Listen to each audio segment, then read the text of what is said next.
ناظرین کرام، آج میں آپ کو بتاؤں گا کہ گستاخ رسول کی سزا کیا ہوتی ہے اور سلطان صلاح الدین ایوبی نے ان کو کیا سزا دی۔ پورا واقعہ ملاحظہ فرمائیں۔ ریجینالڈ عیسائیوں کا بادشاہ اپنی بہیمانہ فطرت سے مجبور ہو کر ایک مرتبہ مسلمانوں کے حاجیوں کے قافلے پر حملہ کر دیا۔ اتفاق سے اسی قافلے کے ساتھ سلطان صلاح الدین ایوبی رحمۃ اللہ تعالیٰ علیہ کی بیٹی مونسہ خاتون بھی تھی۔ ریجینالڈ نے نہ صرف مسلمانوں کو مارتا رہا بلکہ بے دریغ نوجوان حاجیوں کو قتل بھی کرتے رہے، اور جس کو قتل کرتے اس کو یہ کہتا کہ بلا اپنے پیغمبر محمد صلی اللہ علیہ وسلم کو کہ وہ آ کر تمہیں بچائیں، تمہارا ایمان تو محمد صلی اللہ علیہ وسلم پر ہے نا، انہی کو پکارو، وہی تمہیں بچائیں گے۔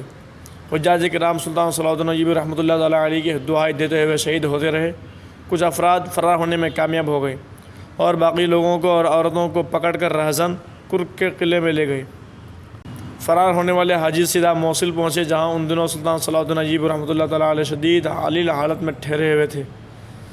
حاجیوں کی زبانی یہ سن کر کہ ریجینالڈ نے مسلمان حاجیوں کو قتل کرتے وقت کہہ رہا تھا کہ بلاؤ اپنے نبی کو کہ وہ تمہیں آ کر بچائے، سلطان ایوبی شدید علیل ہونے کے باوجود غم و غصہ سے سرخ ہو گئے اور مدینہ منورہ کی جانب رخ کر کے عرض کیا، رسول اللہ صلی اللہ علیہ وسلم مجھے ہمت دیں کہ میں آپ کے گستاخ کو اپنے ہاتھ سے سزا دوں۔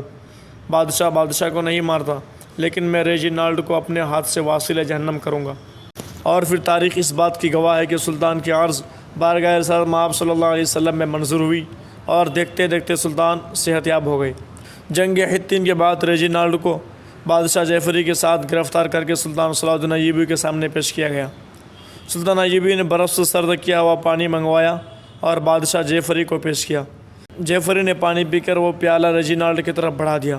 یہ دیکھ کر سلطان صلاح الدین ایوبی رحمۃ اللہ تعالیٰ علیہ جلال سے سرخ ہو گئے اور جعفری سے کہا، اس کو یہ پانی تم نے پلایا ہے، میں نے نہیں پلایا، کیونکہ عربوں کی روایت میں یہ بات شامل ہے کہ اگر وہ دشمن کے یہاں کچھ کھا پی لیتا ہے تو اس کی جان بخشی کر دیتے ہیں، جبکہ سلطان یہ فیصلہ کر چکے تھے کہ ریجینالڈ کو جان بخشی نہیں کی جائے گی۔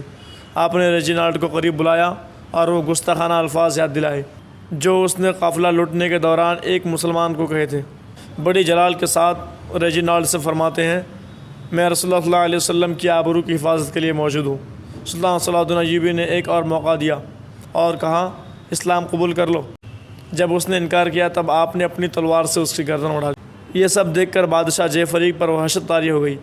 سلطان نے اس کو تسلی دی اور کہا، بادشاہوں کے ساتھ ایسا سلوک نہیں کرتے، لیکن ریجینالڈ نے گستاخی کی وہ حد پار کر دی تھی کہ مجھے اس کا اثر اپنے ہاتھوں سے قلم کرنا پڑا۔